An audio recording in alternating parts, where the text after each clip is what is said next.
So, ministers, excellencies, distinguished delegates, panelists, experts, and friends, and dear Inger, a very, very warm welcome to all of you. New York City and Stockholm are quite different places, but being surrounded by water here makes me feel very much at home. Water holds a very special place in Swedish culture, but also, of course, true for almost every culture. Because water is our lifeblood. It keeps our societies, our economies, and our ecosystems anchored and afloat. And yet we have overexploited, polluted, and then neglected it. The water cycle is spinning out of control, and our food and our energy security, our health, and our economic prosperity are at stake. From Pakistan and Texas to East Africa and Nepal, once again, flooding has claimed thousands of lives, displaced millions, and caused tens of billions in damages. Meanwhile, droughts are no longer dry spells, they are long-lasting and devastating. We feel this intensively in Europe. Extreme heat waves, severe droughts, and destructive floods have cost Europe a staggering 43 billion euros this summer, and expected to soar the 129 billion euros by 2029. About 150 million people in the EU suffer from water scarcity. Desertification is spreading in southern, central, and eastern Europe. And we were reminded of the importance of water resilience when forest fires tore through Portugal and Spain this summer. So, dear friends, everywhere we turn, we hear clarion calls for action. By 2030, global water demand will exceed available resources by 40%. And 5 of the top 10 long-term risks for businesses identified by the World Economic Forum are water-related. So, the bad news are clear, but the good news is simple. Solutions are available. Science, technology, innovation, and cooperation are the way forward, and we will hear about some of these solutions today. Our collective response must be bold, unified, and ambitious. And I assure you that EU is ready to lead this effort. The European Water Resilience Strategy, adopted in June, is our roadmap to sustainable water future. It rests on 3 pillars. First, restoring and protecting the water cycle from source to sea. Second, building a water-smart economy that boosts competitiveness. And third, ensuring clean, affordable water for all. The strategy is backed by powerful commitments from the European Investment Bank that will invest 15 billion euros between 2025 and 2027 to combat Europe's water crisis. But this is a global challenge, a global problem that needs global cooperation and global solutions. So our strategy includes a strong international dimension. The EU will support water infrastructure worldwide, champion integrated water resources management, advance water diplomacy and transboundary water management, build strategic partnership, and contribute to close the financial gap on the sector. The UNEA 6 resolution adopted last year was a step in the right direction, strengthening water policies for sustainable development. Our next milestone is the UN Water Conference in 2026, and we need to show our commitment through action. The stakes have maybe never been higher, but never have our potential or ambition. So I look really much forward to the views from distinguished panelists today and to insightful and stimulating discussion. And now I'm very honored to welcome our keynote speaker, Inger Andersen, Under Secretary General of the United Nations and Executive Director of the United Nations Environment Programme. Inger. Thank you very much, dear Jessica, and to all assembled friends of the water community. It's a real great pleasure to see you here this morning. Because the reality is that we are united by something far greater than borders that may divide us. We are part of this global hydrological cycle, and that cycle, the rain, the rivers, the groundwater, the glaciers, the forests, the atmospheric moisture, all of it taken together, that's what binds us together, even our own bodies. And we know that water is central not just to the sustainable development agenda, but to our very, very lives.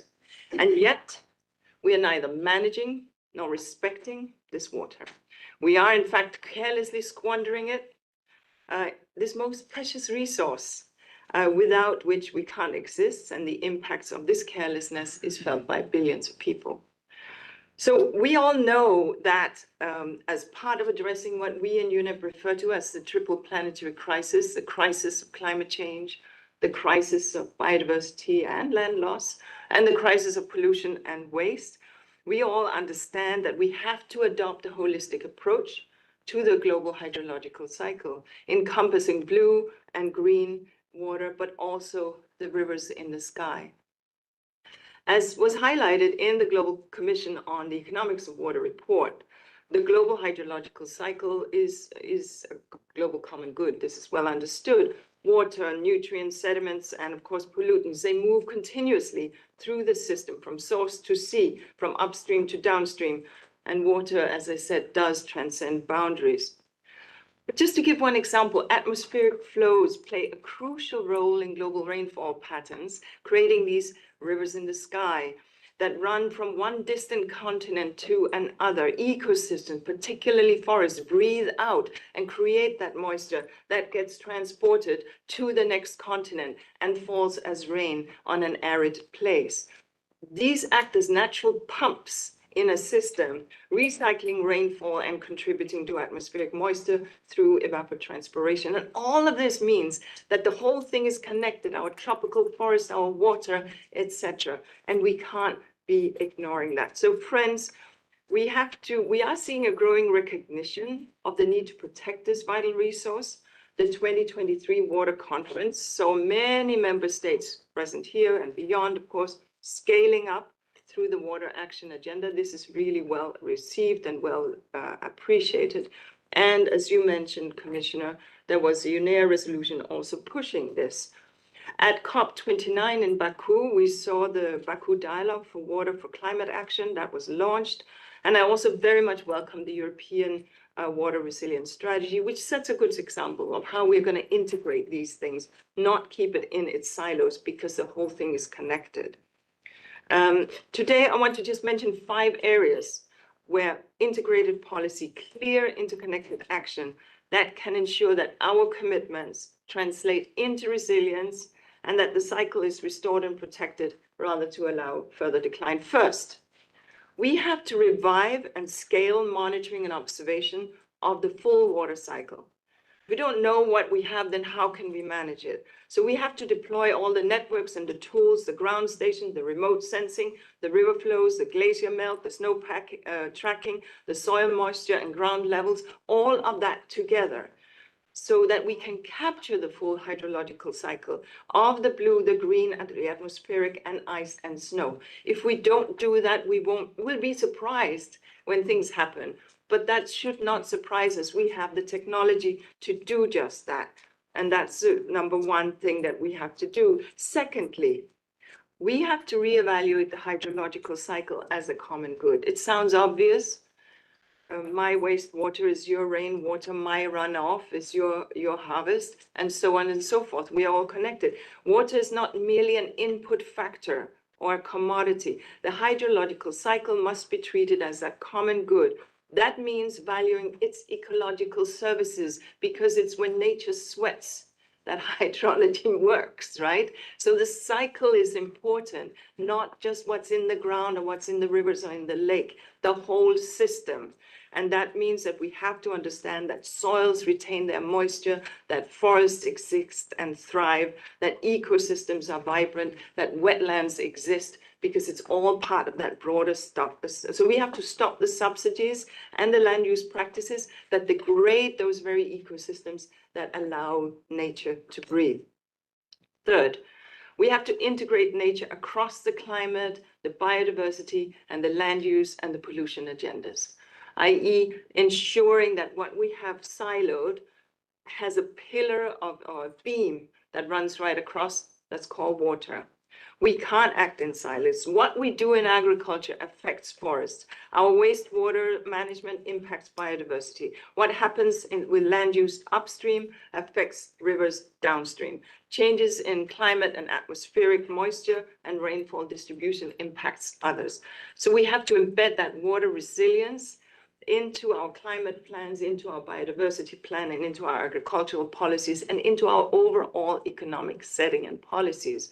Ignoring this and not taking a holistic approach that water resilience is embedded across society, across ecology, and across economy will be at our risk. Fourth, we need to mobilize investment and align finance with water risk and resilience.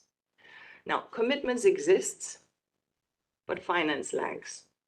And we need to channel investments into places and interventions where the risks are the very highest. We must require that all major investments assess water risk, water circularity, like wastewater reuse and recovery, runoff, and soil absorption. Thank you. And that we include nature-based solutions in the infrastructure that we build. If we pave over nature, we will not get the groundwater absorption.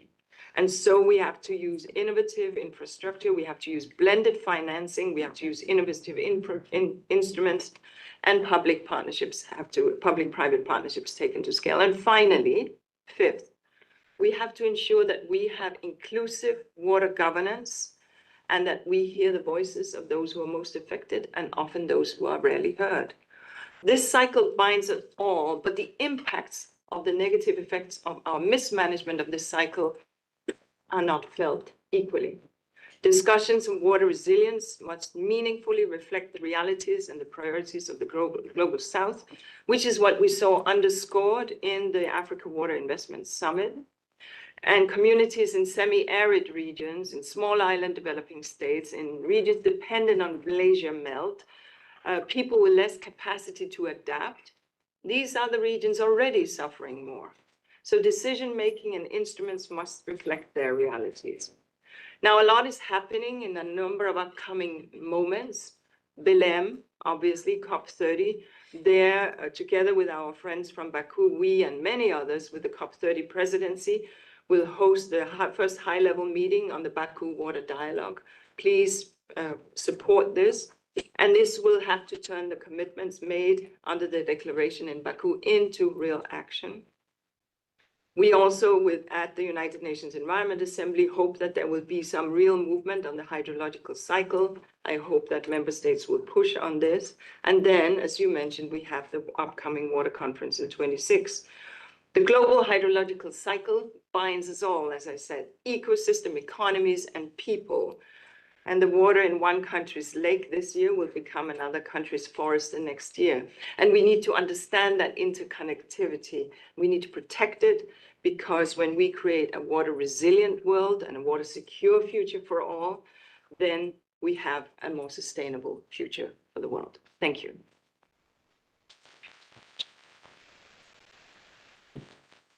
So, thank you very much, Inger. And now, to help us moderate this, we have Ms. Sherry Madeira. So I think I leave the floor to you, and you can use either of these mics. Thank you very much. I'm spoiled for choice. Excellent. Thank you very much, Jessica, and thank you very much for setting us up so well for what I hope to be a great morning of collaboration and learning. My name is Sherry Madeira. I'm the CEO of CDP. We are the world's largest NGO and independent platform for collecting climate, nature, and biodiversity data worldwide. We're delighted to have been collecting water data from cities, states, regions, and corporates for the last 12 years. We represent over 2/3 of the world's market capitalization report to us, over 1,100 cities, states, and regions, many of them probably in your jurisdictions. So a big thank you from me. This information flows through to the economic actors. 640 of the world's largest financial institutions care about this information and use it. 270 of the world's largest supply chain owners also use it to think about how it is that they start deploying capital, how they buy, how it is that the economies work. So I'm delighted to be here. I'm delighted that we're speaking about this topic. 2030 is the date that is being bandied around in the corporate circles. That fresh water will, the demand for fresh water will exceed the supply by 40%. And that actually is very interesting to corporates as well as governments. And this is because water is an economic input. Obviously, here at the New York Climate Week, there's a lot of discussion about growth, AI, how that's affecting climate and nature. And of course, water plays a key role in data center cooling. So these two things are absolutely linked. So some ideas to start us off, but more importantly, I'd like to actually introduce the panel. My esteemed panel, I will start with just names and titles so that we can get into the meat of the conversation, if you will. First, Tatiana Molcin, the UN Undersecretary General and Executive Secretary of UNECE. Thank you, Tatiana. Next, Mr. Abdullah Balala. I think I've got that right. Assistant Minister for Energy and Sustainability at the UAE. Mr. Saraj Kumar Shah, who is the Global Director of World Bank Water Global Practice. Thank you. Ms. Pemi Medjadina, the Minister for Water and Sanitation for South Africa. Mr. Ambrose Fayol, Vice President, European Investment Bank. And last but not least, Mr. Mohamed Diatta, Senegal Sherpa for the 2026 UN Water Conference. So I'd like to jump in first with the question directed to, make sure I've got all this right. Mr. Abdullah Balala, can we start with you? We've been hearing from the speakers originally, and of course, we're all looking forward and leaning into the UN Water Conference in 2026.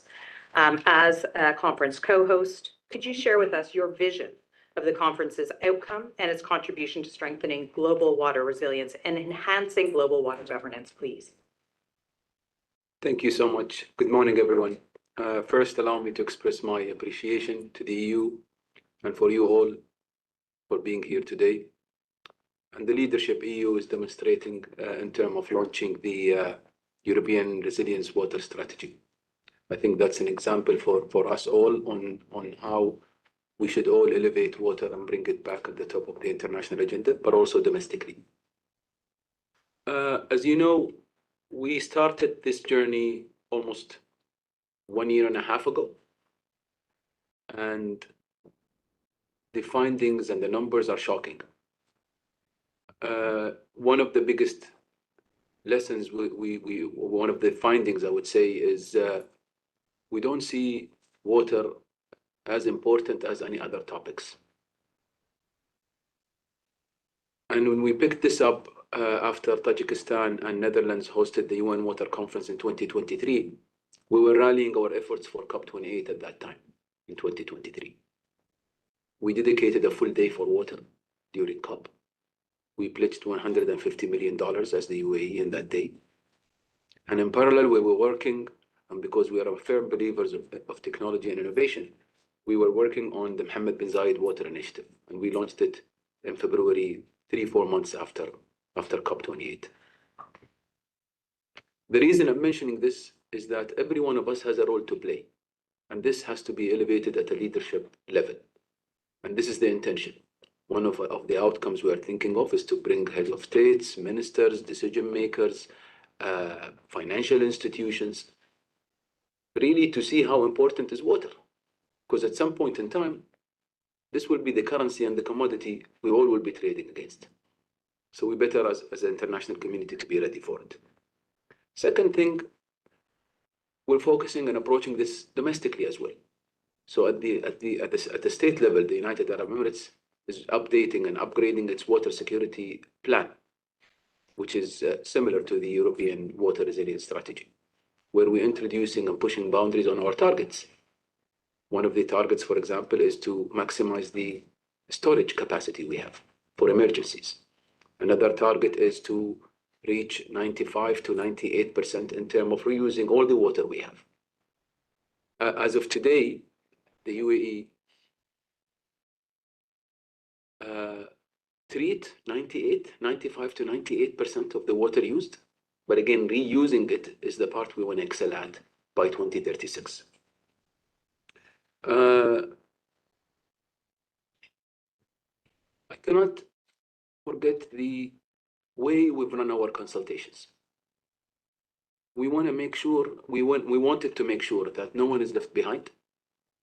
We've run a very holistic, inclusive consultations globally, not only with member states, but with civil societies, multilateral development banks, indigenous people, because we want to understand this well, and we want a comprehensive view on how water is today, and what is required, what are the requirements to make this in a better place or in a better shape at the future.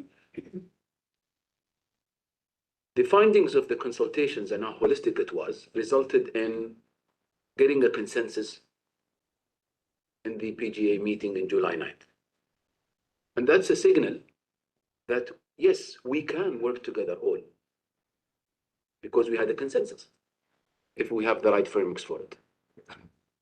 So this will feed into the interactive dialogues at the heart of the UN Water Conference, the 6 interactive dialogues adopted. And because everyone were part of approving them and making them in place, then hopefully we will end up with an outcome that really elevates water in every single one of them. Last thing I want to mention, at the heart of our agenda for the UN Water Conference, and of course, this is all done in coordination with our colleagues in Senegal, so we're into this together. It's the Sustainable Development Goal number 6. We see and view the United Nations Water Conference as a mechanism or vehicle, if you want, to accelerate the implementation of SDG 6. This way we contribute to elevating the topic, to bring it back at the decision makers level, and hopefully see movements, not only from the private sector, not only from philanthropy, but also from governments. I had this conversation with multilateral development banks, Sarouj and the European Bank and the European Bank for Reconstruction as well. MDBs cannot do this alone, and philanthropies cannot just keep rolling a bandage in the wound. Governments has a role to play. And in order to get governments involved, they need to be there. And they need to see how severe is the situation of this topic. So this is something also feeds into the implementation of SDG 6. Building on the momentum, of course, was done by our colleagues and friends in the Netherlands and Tajikistan. Is something we're thinking of because we want to create momentum. This is more or less the vision. Of course, as UAE, we're good conveners. I hope we'll see you all there, inshallah, before and after the event. But definitely there will be multiple partnerships signed. Definitely there will be declarations in place. But again, what's more important is really to move a needle in this sector. Thank you. Thank you very much. And I think it's appropriate for us to turn over to Dr. Mohamed Diatta, the co-host of the event in 2026. Dr. Mohamed, I'd love to ask you about how it is that your position and your view as a co-host with Dakar, also a meeting that's coming up in January as well, in the path to the conference later in 2026. How are you planning to engage some of the sectors and industries and stakeholders, things like energy, agriculture, finance, in order to be able to be part of these discussions, in order for them to also be thinking about how to address the increasing water scarcity? Over to you. Thank you, moderator. I would like to thank the European Union for convening this meeting and say that as we get here, we are reminded of the shared global responsibility we hold to protect and manage water resources in a time of increasing uncertainty and pressure. Engaging key sectors and stakeholders to address water challenges is fundamental to achieving a successful outcome of the next UN Water Conference. We know that we need to open today the box to non-water players, to bring them to learn from them, from their process, and how their process can improve what we are doing on water sector. This is very important. And if we just look the data, economic sectors play a key role in shaping water stress level. Agriculture account of 72% of global freshwater withdrawal, followed by industry and municipal services. In terms of pollution, nearly 10 years into the SDGs, only 22 countries globally report on the treatment of industrial wastewater.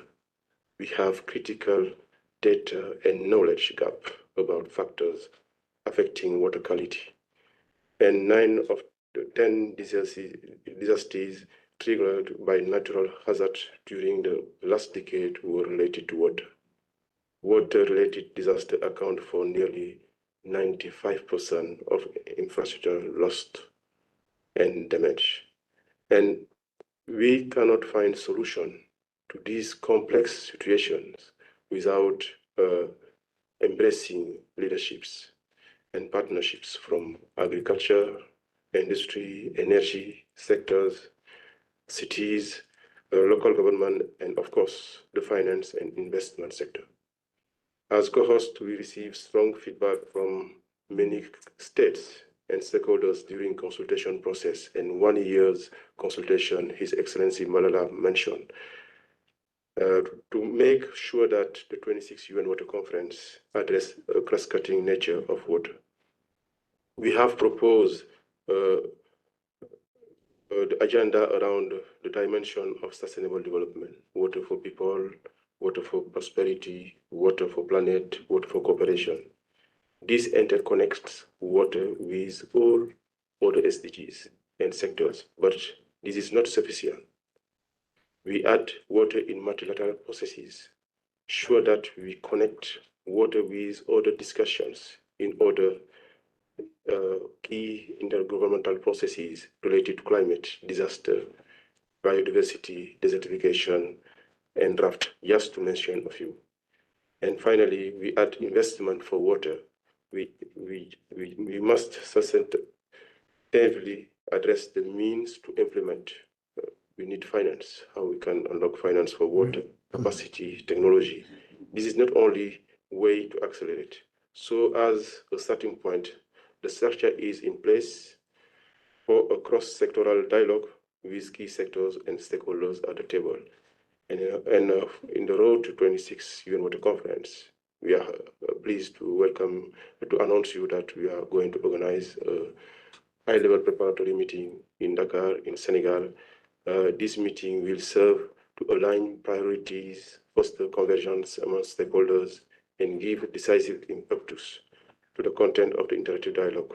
I extend a solemn invitation to all of you. Thank you. Thank you very much. Well, we are all rearranging our diaries now, so let's see how we can do that. Tatiana, I'd love to shift over to you. We heard from our excellent keynote that water is part of a cycle. It moves.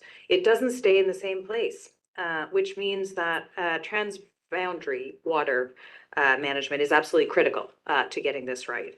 And of course, we have a legal framework in the Water Convention, and currently there are 56 parties and more than 20 countries in the different stages of session, which is exciting and positive. But I'd love to hear from you. How do we move forward for a more comprehensive future global water governance? Tatiana, the floor is yours.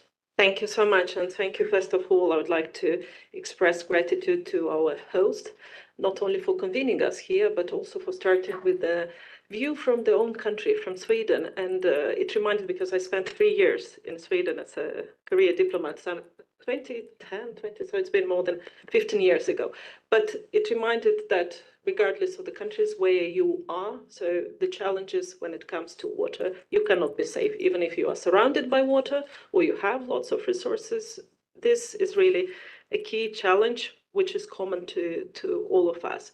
And as it comes to the questions, I think it goes directly to the core of the water crisis, if I can put it like this, governance. Inger earlier mentioned that we have now commitment on water, so we have this commitment, and I've heard very clearly also from all the intervention, we've heard it in different formats and conferences. Also, we have many partners that are committed to support this. She mentioned that what we're missing is finances. Yes, but somehow I might be not among the majority, but I'm optimistic when it comes to finances, frankly. I think there are. It's a reality, and it's also an economic reality and it's a new commodity. So I'm optimistic. It's now more how we make this work. And I'm looking, and we had very good discussions, by the way, in the margins of COP29 of COP28 in UAE with the EIB on exactly the instruments that exist to fund that, also with EU. We also know that there are technologies are opening exciting possibilities, but the reality is technology, money or funding won't help us solve the crisis. Without strong governments at every level, progress will stall. And in a certain way at the EU level, now with this new water resilience strategy, there is a big step forward, and we really commend and really appreciate this progress. Let's look what we have at the global level. And here the situation is not as, we do have some pockets of good governance, but it's not as strategic. And I will refer the Water Convention, which UNECE has the privilege and the honor to host. I think it's a cornerstone, this Water Convention.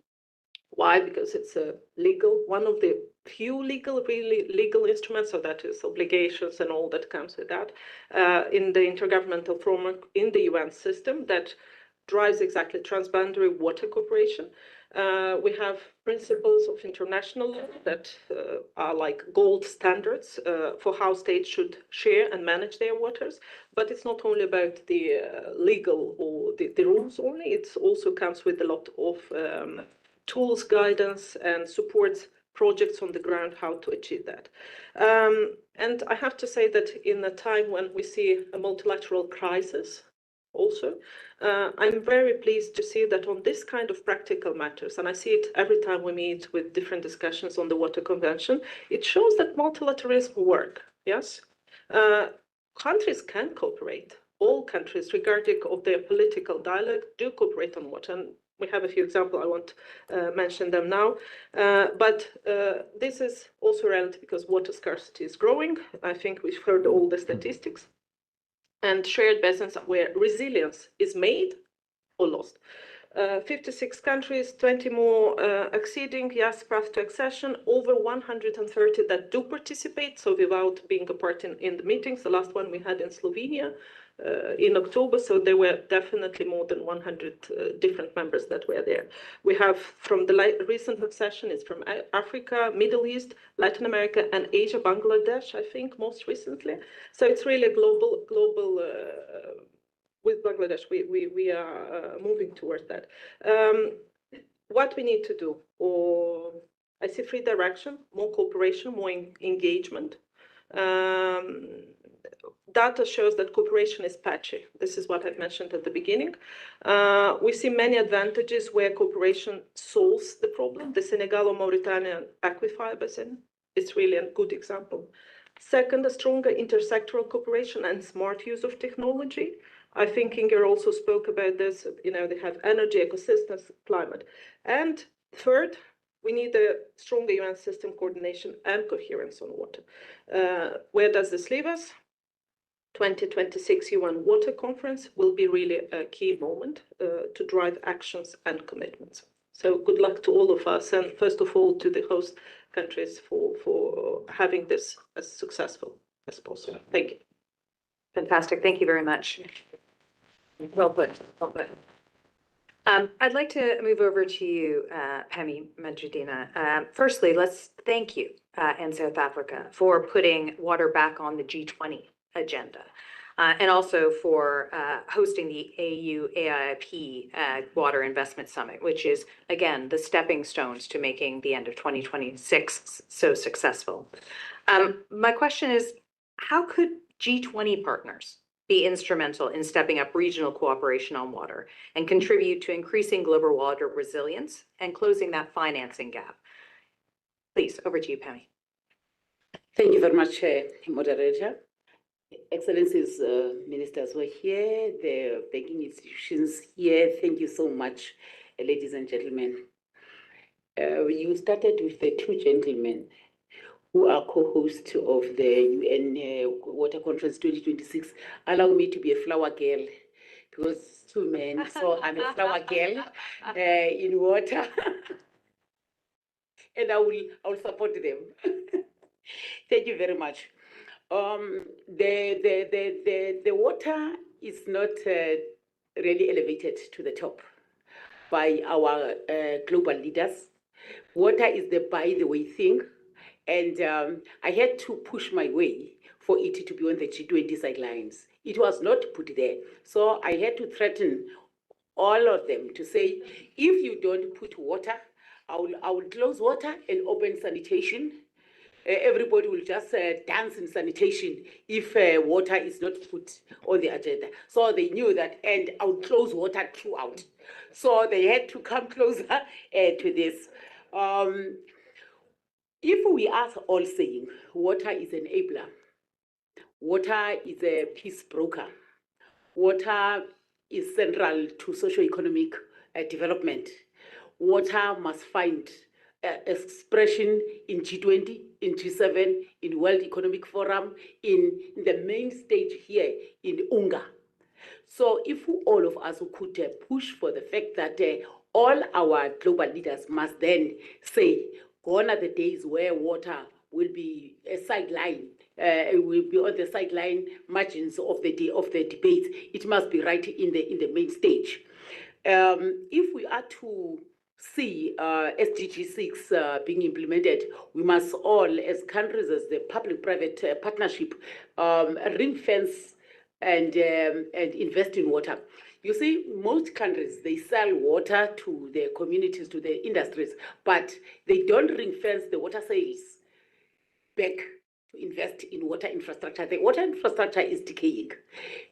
The water is polluted, but who then take the responsibility of ensuring that we provide clean, quality, and reliability of water? So part of all of us, if we want to build our countries, we must ensure that we hold hands in terms of partnership.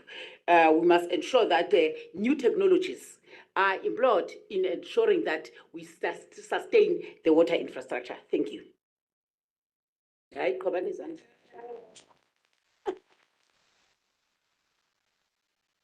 Thank you very much. Sounds like we're also going to be going to some sort of wedding in the future as well with flower girls and whatnot. Let's all find our roles for sure. I'd love to turn to you, Ambrose, as well. In the EIB will invest 15 billion between 2025 and 2027 to combat the growing water crisis in Europe, notably targeting water pollution, droughts, waste, and the urgent need for innovation, which we've just heard about, in water management. So how does the EIB see its role in financing water resilience outside of Europe?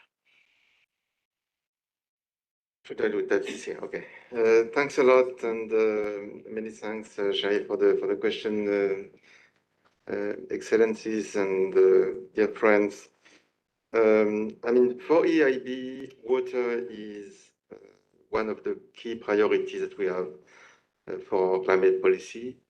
And it is one of the key elements of the adaptation part of our water policy.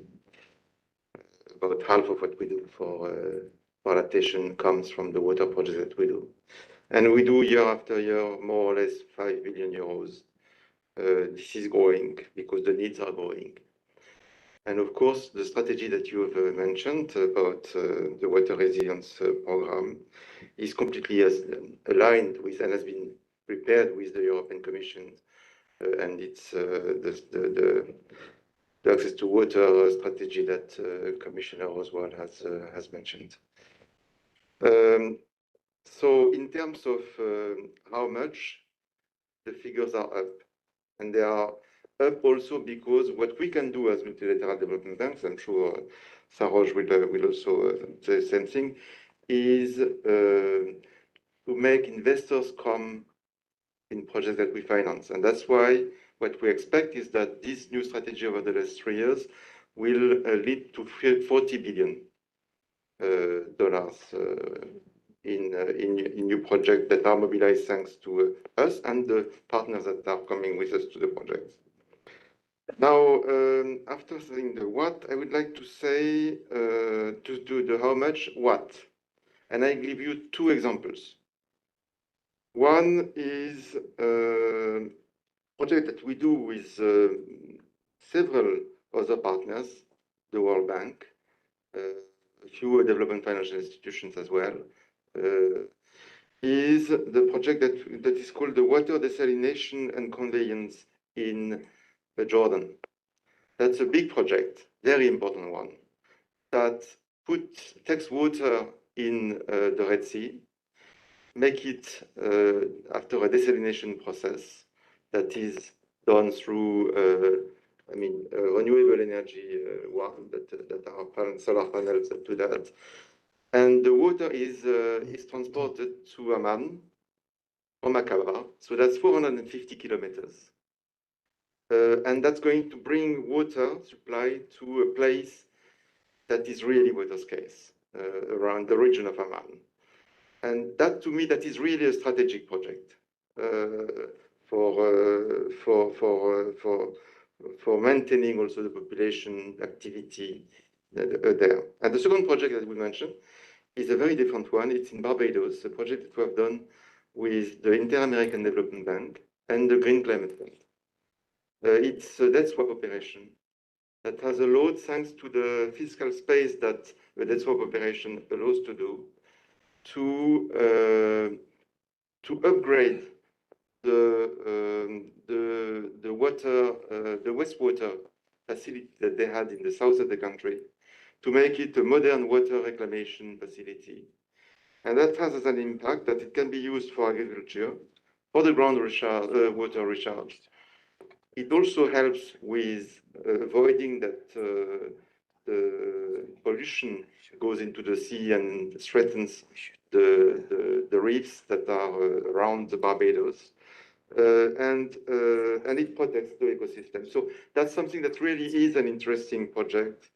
Again, it's these are the kind of projects that we don't do everywhere, but these are flagships that we like in particular. And my last point is on with whom do we do that?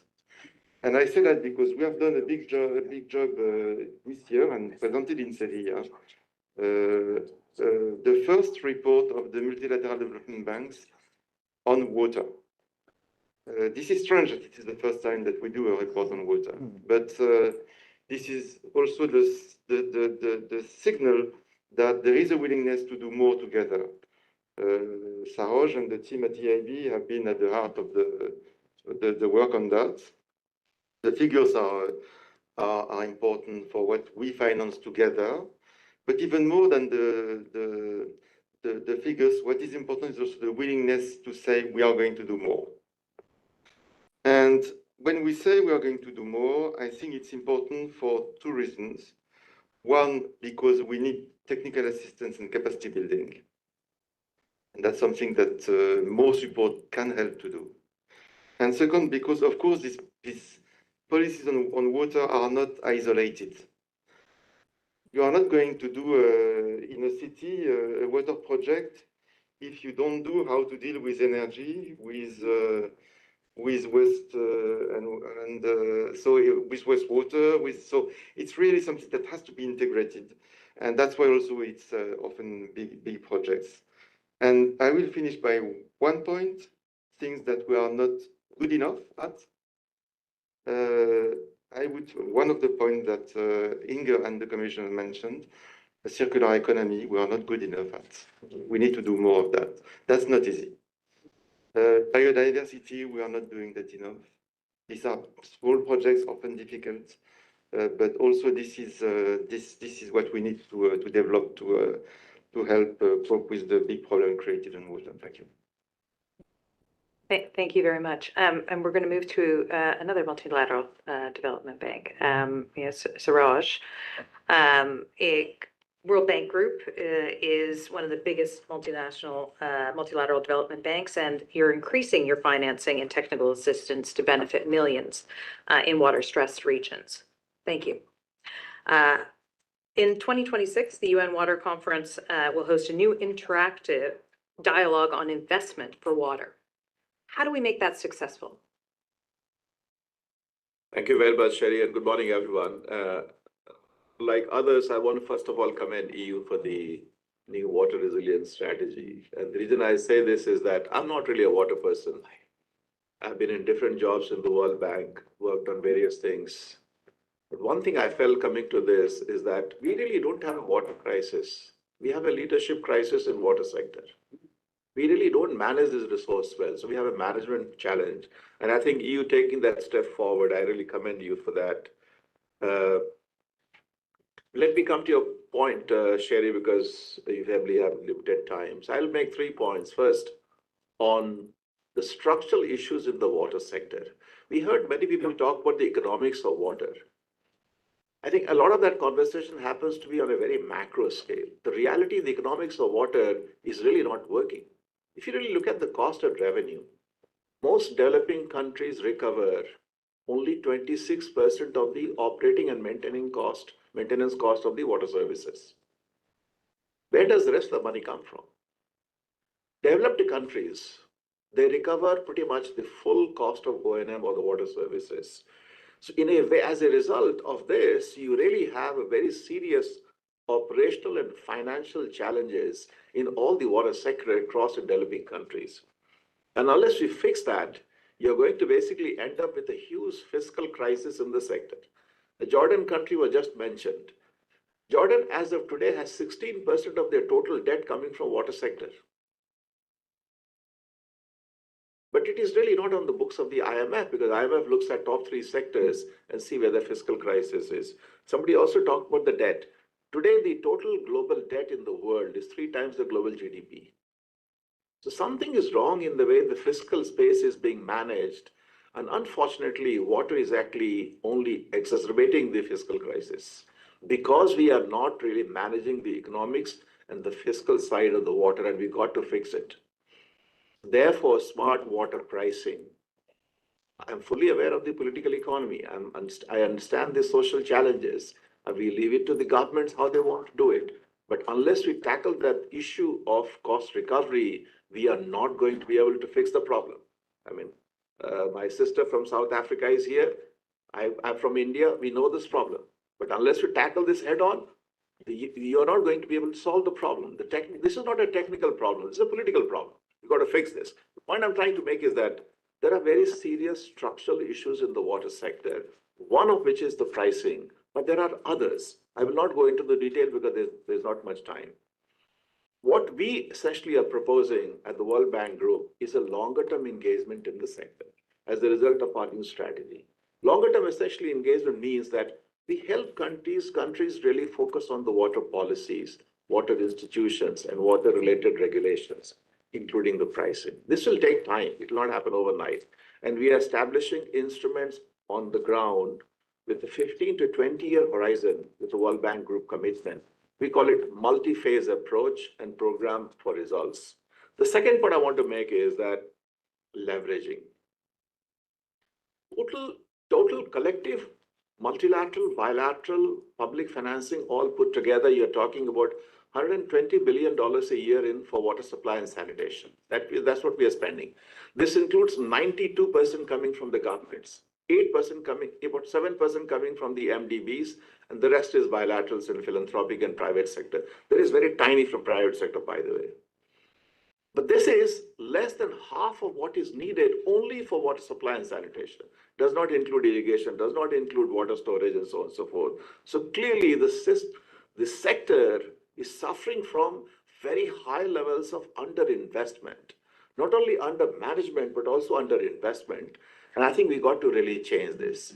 Public money is limited. Public money is not going to increase. In fact, it's shrinking. The overall development budget is shrinking actually in many countries and globally. So we got to change from, for at least the World Bank, it is moving from lending to leveraging.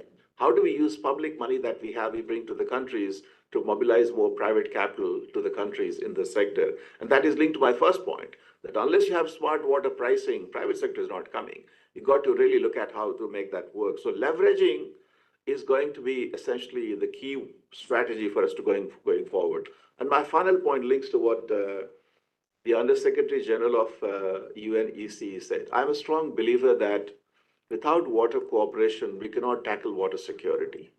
And I think the river basin organizations, which have been at the heart of cooperation, Africa has shown the way. If there's one continent which has really shown the way what cooperation can mean for the prosperity of the regions, it is Africa, which has the largest number of river basin organizations, and they're really doing quite well. The point essentially being that this is an area of priority for the World Bank Group, because we believe that working with our partners like UNEC and others and supporting RBOs and the member states, we can really think very differently.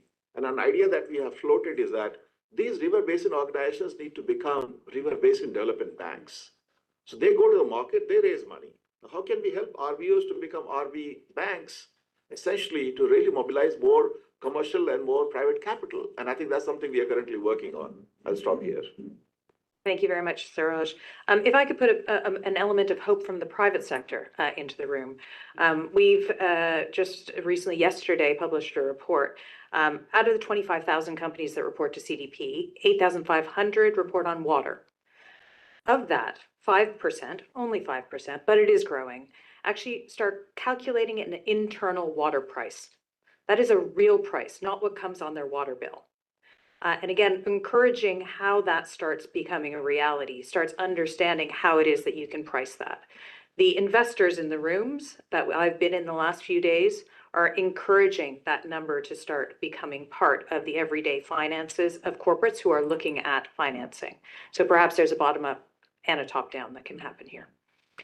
So thank you very much to all of the panel for their first participation today.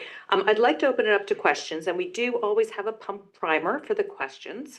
So I hope that Barbara Pompili is in the room. Yeah, Barbara, hello, thank you.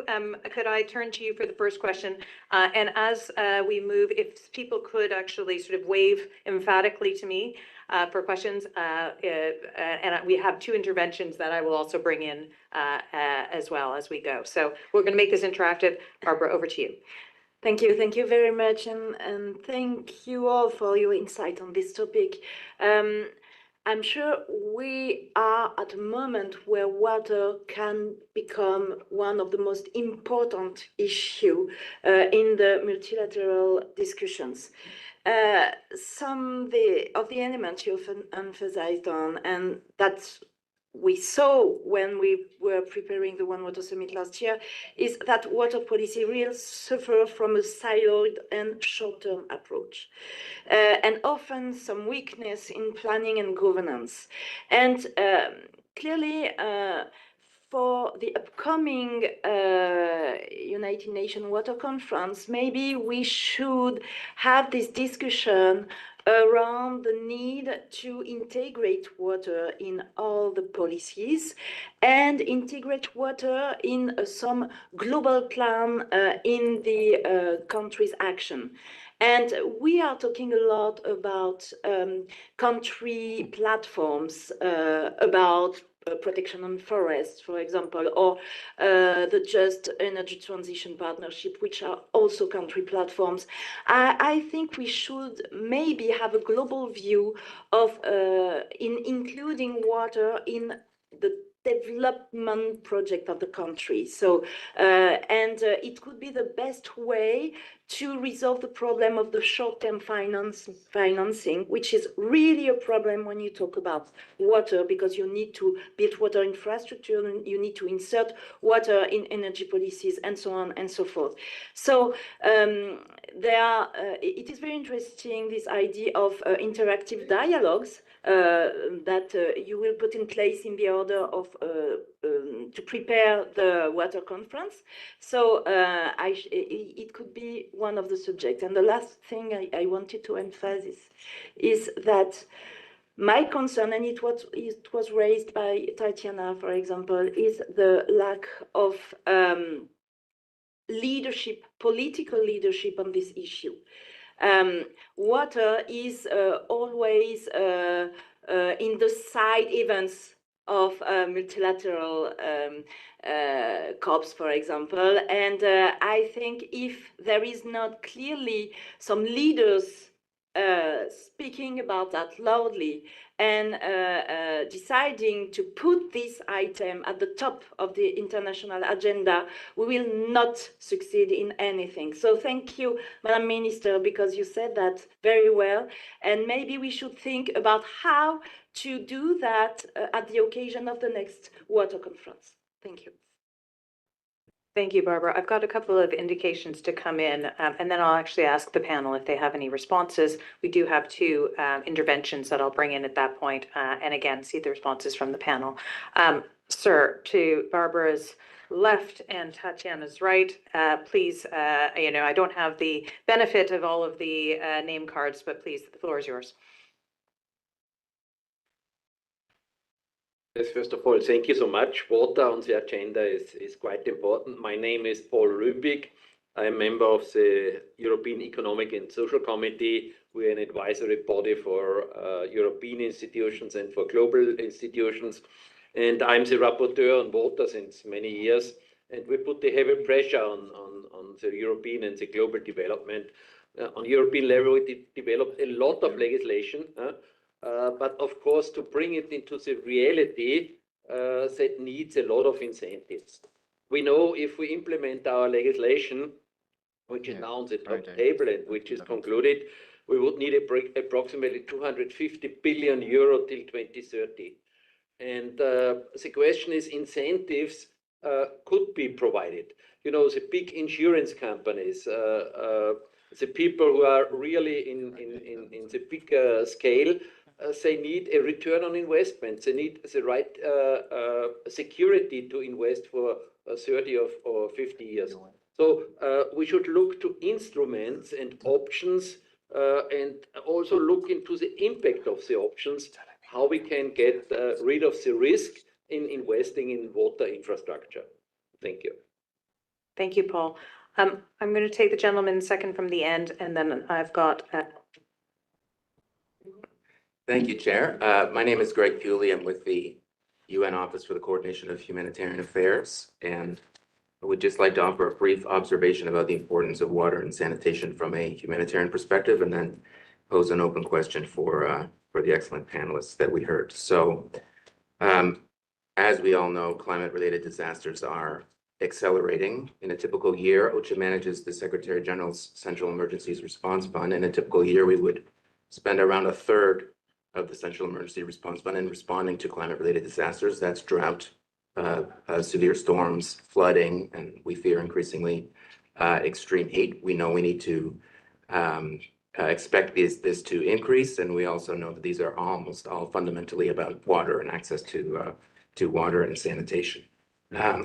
So this is critical for us because the water cycle is an important driver of humanitarian need, but also because a very important part of humanitarian response always has to do with providing people with safe access to water and sanitation. In 2024, 176 million people required humanitarian water and sanitation assistance in our sector. This sector is led by UNICEF, yet only 40 million people received that. So this is because of the $3.8 billion funding requirement that was only met at 37%. So we have a real challenge in Greg, scaling I'm up. going to be a hard moderator here. Do you Sure. have a question? Yes, Because we I do want to make sure we finish on time. Okay. Apologies. What are the opportunities that the panelists see to take advantage of the presence and partnerships of humanitarian actors in the most vulnerable communities to help us align the short-term interventions that I'm describing with longer-term investments in resilience, and how can we facilitate? Thanks very much, Greg. I've got the lady on the left. Please state your name as well, and if we could keep it very tight, because I would very much like to bring in Mr. Naveed Hanif and Prince Jamie to speak, and then we're going to hand it over to the panel. Of course, thank you very much. I will just pose a brief question. My name is Sophie Jaffe, and I'm from the International Union of Conservation of Nature. Just quickly to congratulate the European Commission on this European Water Resilience Strategy and for your leadership on this issue and for bringing us together here today. We heard many interventions emphasizing that the 2026 conference is a key milestone to address this lack of global leadership and the weak global water governance that affects national implementation as well. So my question to the distinguished panelists would be, how can we make sure that the 2026 conference does indeed result in tangible changes and improvements to the global water governance system? Thank you. Fantastic, thank you. So there were two, thank you very much to Barbara and Paul for your commentary. And I think we have two specific questions from Greg and Sophie, one on the humanitarian response and also how to make 2026 conference tangible and practical. While I give the panelists a moment to think about those, I would love to invite in Mr. Naveed Hanif for a intervention and then Prince Jamie, and then we can finish with you, the panelists. Thank you, Sherry, and thanks to the EU for convening us, and thanks to the panelists. I just want to share with you a personal story because at the United Nations, we were dealing with this. We've been dealing it for a long time, but in 1992, and then in Johannesburg in 2002.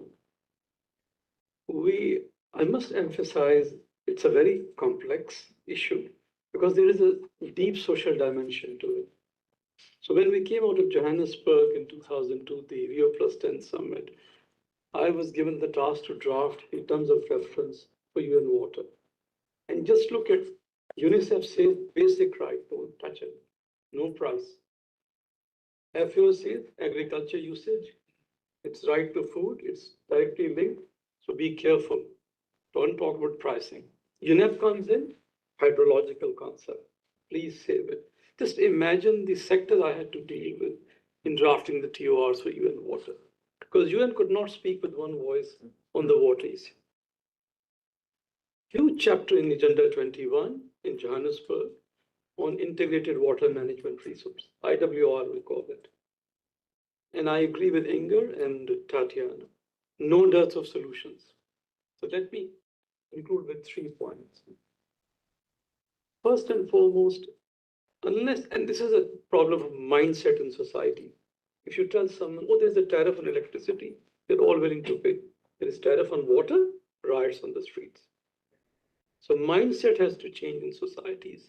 And I've been talking when we had a conference on water, I had the opportunity to meet with many ministers. And the first thing they say, how do we look at, it's not political economy only, it's the social side of water. In the society, the mindset is water is free. So first and foremost, change the mindset. And that's my second point. That requires innovative, inclusive governance. I didn't see anyone from subnational governments. Water is delivered by local authorities. Where are they? They have to, and they also need local finance. In the severe commitment, we have specific paras. Please let them raise resources for water and sanitation and for agriculture too.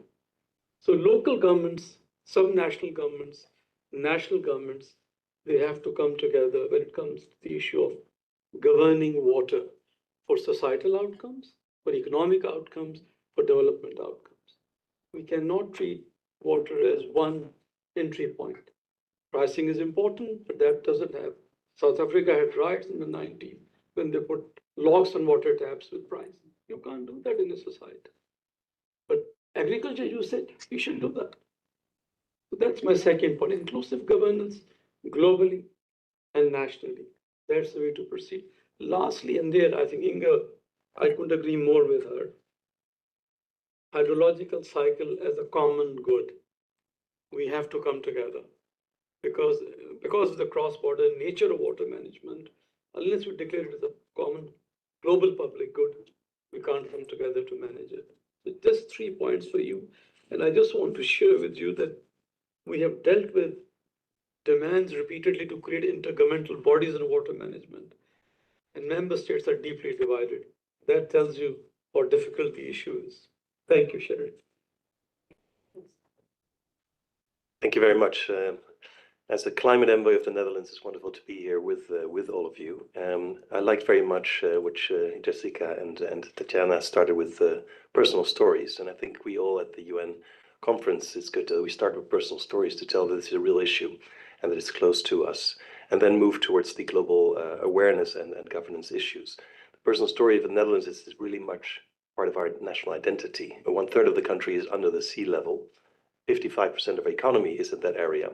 And for me personally, most importantly, my house with my wife and two daughters, we live under the sea level. So it's existential, and we share all that knowledge globally on how to fight water, but also to work with water and with nature-based solutions. And on the global side, once we're aware, we need to move to governance. On awareness, as a climate envoy, I work a lot on mitigation and adaptation. 90% of the mitigation action is energy related. 90% of the adaptation action is water related, where there's too much, too little, or too polluted water. So that awareness will help us look at water as an organizing principle, not just as an issue that maybe is local, etc. And I really like the comments of Inga. I'm sitting behind her nameplate here, but I really like the interconnectedness of her intervention, and that awareness on governance is going to be quite important. Now, it seems difficult to govern water, and we just heard it from Navid. But the Netherlands, the oldest, I think, global democratic institution in the world is in the Netherlands. It's our water board. Since 1248, non-stop, we've been managing water, and we have elected the regional water managers to be able to do so. So we shouldn't be dissuaded that this is a weird, difficult thing to do. We can do that, and river basins have water management structures going forward, etc. So I'm looking forward to the UN Water Conference with Tajikistan. The Netherlands has organized the first one. We brought it from, to use your plumber, Pemi, your plumber thing to put pressure, but we brought it from the plumber to the president, the attention. So I hope that we keep on the attention of presidents around the world to push for governance going forward. And you can count the support of the EU, and within the EU, the Netherlands has a strong supporter on water, and the EU is a stable partner in this dynamic world. Just listen to the UN General Assembly. And the second is the Netherlands will support Senegal and the Emirates for all the good work you're going to do. Whatever we can do to help you, we're looking forward to the conference. And lastly, bilaterally, we look forward to help you with policy, with governance, with technical support, and with finance. Thank you very much. Thank you very much. I'm going to turn it back to the panel. If I could see hands that are raised, I'm going to make sure that we give some time to our host, to Jessika, to be able to round up this meaningful conversation. So if I could have interventions that are quite quick, I will emphatically wave, which means that we need to pass the baton. But Tatiana, I see your hand waving. There we go. There we go. There's generosity already. Thank you. Please. I can't agree more. But again, I'll summarize this because I have to go into. I think fundamentally, we need to bring water as a priority globally. And again, all of us here around the table who values water. But again, it has to be brought up at a leadership scale. Leaders need to buy into this, because if leaders bought into this, there will be more budget for water. Hence, this will solve the leakages and the aging infrastructure in countries. If leadership bought the idea of how important is water, there will be more partnerships. Philanthropy's work will be eased. Regulations will be in place. So banks and multilateral development or financial institutions will be funding it. And then you take it from there. Another thing, it's our job and our role in the water community internationally to keep even imposing or being pushy to add water in every single multilateral process. And that's why one of our interactive dialogues is water and multilateral process. If we are really to move a needle in this sector and come up with tangible outcomes, there must be a buy-in from leadership. And I completely understand where Mr. Hanif is coming from.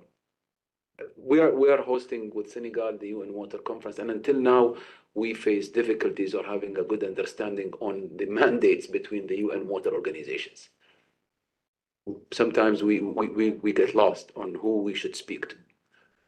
I'm being transparent here, but again with like-minded countries, Jessika, EU, and of course Netherlands, South Africa, and all around you here. I don't want to miss anyone. I think together we can do this. Hopefully, inshallah, by 2026 we come up with tangible outcomes that really brings back water where it belongs. Thank you.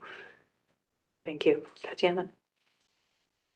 I just want to say that, in fact, Minister, your job is much easier than for your predecessor, understanding who does what in the UN system on water.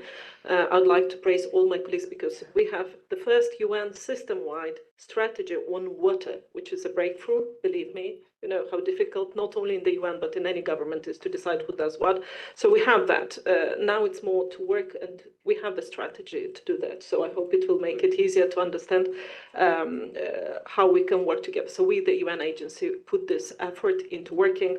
We also said this for the Baku dialogue, for example, was launched. It's a good example. UNICE, UNEP, WMO, we are all working on that. But this is the strategic part. So we have the strategy. For me, it's more being more realistic. Commitment, yes, we have. I think we had the question, what exactly will be done with the humanitarian this? We have these answers in the strategy, but how do we move? I mean, what next? We've heard that there is funds. How to implement it? In UNICE, we don't have only the Water Convention, which is a global instrument. We have another very, I might even say more important, many have touched this. It's a protocol on water and health, but it's not open globally for accession.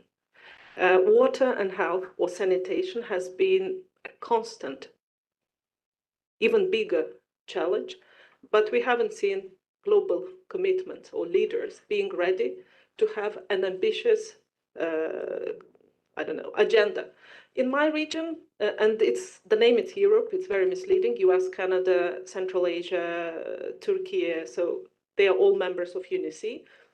They had this commitment. So I would encourage to look at this good experience. But why it's not global? Why we don't have a global? I remember I was sitting then not UN as a member state, and we failed to adopt very clear resolution on that. I think, frankly, it's the economic interest. So I'm building on what we have. And I think the Transboundary Water Convention, it's a very clear instrument. If you have 2 countries or 5 countries sharing a common water resource, river, lake, or groundwaters, financial institutions, we have World Bank, we have EIB. What is easier to finance? Something that countries, you don't know if tomorrow they will work together or not. When you have a legal basis and you know that they are obliged, even if not everyone is respecting international conventions lately, still, it's a good basis. So I would go for that. I would use what I have. This is why we work with countries also to ensure that at least this gives them additional possibility, not only in supporting, cooperating on water, but also in attracting funding. Fantastic. Any of the other, Suraj, and then actually I'm going to pass over to our host. No, I think a quick point. Unfortunately, the gentleman from UNDESA has left, but just on the question of pricing, tariff, the other element is the subsidy that he did not touch. Today, developing countries spend about $88 billion in subsidy in water sector, and the entire subsidy system is regressive, which actually means that the rich people benefit more from the existing subsidy than the poor people. What we are advocating for is smart water pricing with progressive subsidy system so that those who cannot pay, and we got to ensure the affordability when you, depending on the water pricing, you take care of the poor and vulnerable by having essentially a subsidy system in place, a transfer system in place, which is progressive. Otherwise, poor are paying anyway for the water services. I think the fundamental change in mindset we need, not just in the governments, but also in the bilaterals and the multilateral system. This is exactly what was happening in the electricity sector 20 years back. So we got to realize that we are 20 years behind energy sector. If you want water sector to reform, we have to begin with start valuing, pricing, and a much more progressive subsidy system here. Thank you very much, Suraj. I'm going to thank all of the panelists because I want to make sure that Jessica has a moment. I also wanted to put some numbers from the corporate sector into it, almost exactly what you were saying, Suraj. Our data shows that the companies that were disclosed to CDP have identified $339 billion worth of risk on water impact and water scarcity alone. They've also identified that in order to mitigate that risk, it would cost them $59 billion. That's a 6 times return on money, if you can want to look at it that way. So there's a real opportunity there. And leaving it on a positive note, those same companies have actually identified $1.4 trillion worth of opportunity, business opportunity, revenue opportunity, profitability opportunity in water scarcity alone. So this can actually be something that the whole of economy looks at. And I do hope that part of that is going to be what we go for next. Jessika, please take us home and try and summarize this incredible conversation. Over to you. Thank you very much. I really will try that, Excellencies, colleagues and friends. I mean, thank you, everybody, and thanks for moderating. It's been really insightful discussions, and thank you for being so open and frank and also personal. I think that is what we also need. But I mean, the takeaways are quite clear. I mean, unsustainable management practices and governance, climate change, the pollution, and the effect that the water resources do to all of us is clear, and that the water cycle is broken. And I mean, here everybody agree the urgent need for coordinated, which has been raised for many, and coherent action at all levels, globally, of course, regional, transparent, and national. We also agree that we need a bold and a smart vision. I think that word I've been hearing from many here. I think that is correct. And we need also to explore new opportunities. And that means that we have to work between businesses, between researchers, between more policymakers, and with people. And I think that this is an opportunity also to create a competitive and resilient sector for future challenges. At the same time, we need, there are good examples from finance, but we need also to unlock the new finance solutions that are on the table, but needs to grow and scale up. And as I said, the EU is ready to work with this. And thank you very much for the support on the water resilience strategy that we put forward earlier. We will, of course, work with partners for the upcoming UN Water Conference in 2026. For me, this is a personal priority, and also for my president. And we have put water on the high political agenda. I hear what everybody says and agree that we need to put it even higher on the leaders' agenda. And I think one thing that was said also earlier, that the commitment here in this room for a stronger water resilience is clear, but we need also a change of mindset. And that is something that I totally agree on. But also to end on a positive note, we know that every drop counts, every action counts. But there is a lot of solutions here. There is the techniques, there is the finance, if we can make that work, and also an opportunity for all of us. So I thank you very much for all your inputs, and that has been for me really a good start of this. What day is it? Thursday. Thursday. This Thursday, rainy day, maybe a signal. So thank you very much for coming here, and let us keep up the good work. And many of us will see each other many times in the future. Thank you.